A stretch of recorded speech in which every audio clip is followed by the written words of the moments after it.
திருவாரூர் மாவட்டம் சின்னக்கொத்தூர் மற்றும் பெரியகொத்தூர் ஆகிய பகுதிகளில் மழையால் வயலில் 700 ஏக்கர் வயல்வெளிகள் பாதிக்கப்பட்டிருக்கின்றன. இது குறித்த கூடுதல் தகவல்களோடு செய்தியாளர் ராஜசேகர் இணைக்கிறார். அவரோடு பேசலாம். ராஜசேகர், இப்போ பாதிப்பு குறித்து விவசாயிகள் என்ன தெரிவிக்கிறாங்க?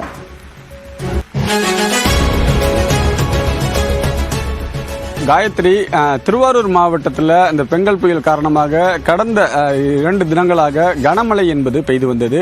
இந்த நிலையில் நேற்று இரவு முதல் மழை என்பது திருவாரூர் மாவட்டத்தில் இல்லாத நிலையில் தற்பொழுது மீண்டும் மாவட்டத்தின் பல்வேறு பகுதிகளில் அந்த சாரல் மழை பெய்ய தொடங்கி இருக்கிறது. நாம தற்பொழுது இருக்கக்கூடிய இடம் சின்னக்கொத்தூர் என்கிற பகுதி. இந்த பகுதி சின்னக்கொத்தூர், அதே போன்று பெரியகொத்தூர், ராமநாதபுரம், மேலமணலி உள்ளிட்ட மண்ணஞ்சி உள்ளிட்ட பல்வேறு பகுதிகளில் சுமார் 750 ஏக்கர் சம்பா நெல் பயிர்கள் முற்றிலுமாக மழை நீரில் மூழ்கி இருக்கிறது.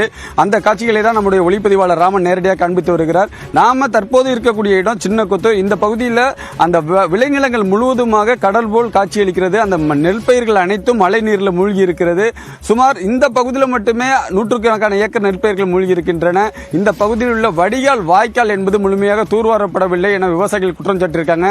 தற்பொழுது மீண்டும் இந்த பகுதியில் மழை தொடங்கி இருப்பதால் நெல் பயிர்கள் முற்றிலுமாக அழுகிவிடுமோ என்ற அச்சத்தில் இருக்கிறார்கள்.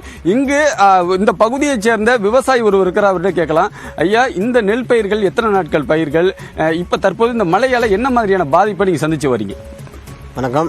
இது திருவாரூர் மாவட்டம் கூத்தாநல்லூர் தாலுக்கா பெரியகொத்தூர் ஊராட்சி பேசுறேன். இப்போ இந்த பயிர் நட்டு 40 நாள் ஆயிடுச்சு. உரம் கொடுத்தும் எங்களுக்கு சரியான உரம் நாள்பட கிடைக்கல.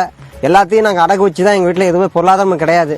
இருந்தாலும் ஒரு வார காலமாக மழை தொடர்ந்து பெஞ்சிட்டு இருந்து நேற்று ஒரு நாள் வச்சு மறுபடியும் மழை தொடங்கிட்டு இனிமேல் இந்த பயிரை எங்களால் காவந்து பண்ண முடியுமாங்கிறது கேள்விக்குறி தான்.